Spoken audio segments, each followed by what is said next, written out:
by technical articles and white papers, but these engineers, they love that type of information, right? The more technical, the better, right? Sometimes there's a lot of effort put into things like infographics or very creative looking designs, and as you can tell from a lot of our presentations, we've got a lot of infographics, but we have marketers we're marketing to. We're not marketing to engineers all the time. So it's a different study when talking about for engineers. So just a couple of key points there on content types.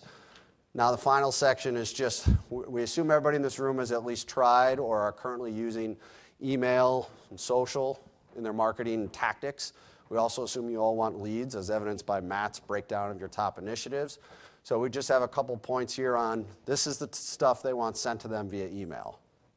This is stuff they want consumed or shared on social media. They like how-to videos. You'll see when we get into the continuing education section about how-to videos, how they use YouTube on a weekly basis to look up information.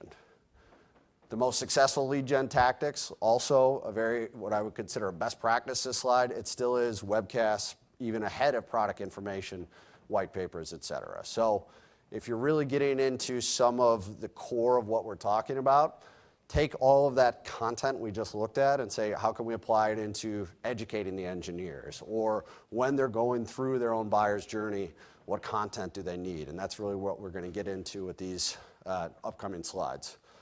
So we did a study in the fall all about continuing education, how these engineers use continuing education, what they want from the suppliers.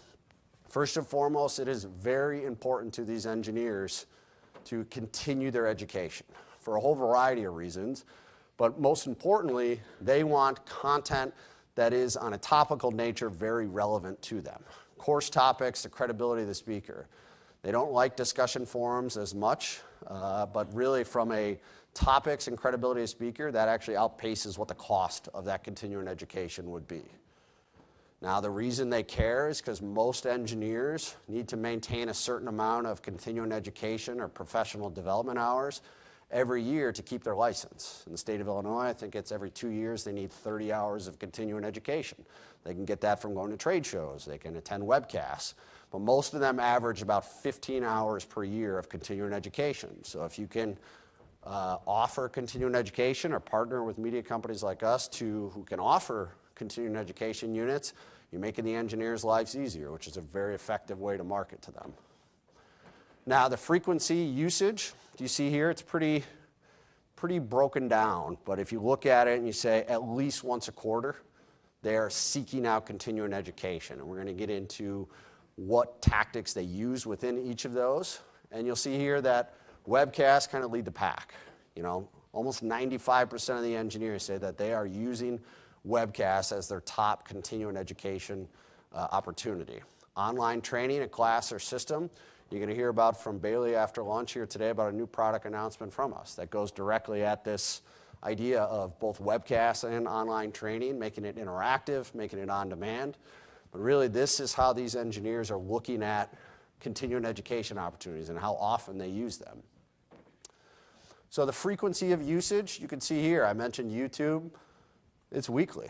Right? I just bought a house last year. I can tell you I'm on YouTube looking up how-to videos, how to fix sub pumps and things like that. So it's unbelievable the amount of information available on YouTube, even for engineers. But from the webcasts, they're using it about, more on the quarterly side, right? Monthly or quarterly right there. Trade publication websites, similar. And our engagement with our audience would kind of back this up in terms of how often they come to our websites. But supplier websites, they do view you as a source of continuing education. We saw that earlier. Now, most of their companies, 73%, are investing in continuing education. And of course, we're going to show you how they invest here in a second. But when you look at it, they're really investing in participation in webcasts, right? And that would be more of a time-based investment. They're saying you could take an hour, you could take 90 minutes and attend a webcast on demand or live. That's a great way to get your continuing education requirements filled. Obviously, paying for you to go to trade shows and attendance, that's the second place, right? But from a usage of where they invest, webcasts, attending trade shows, and then hosting supplier lunch and learns. We've got a whole section coming up on what they want out of your lunch and learns.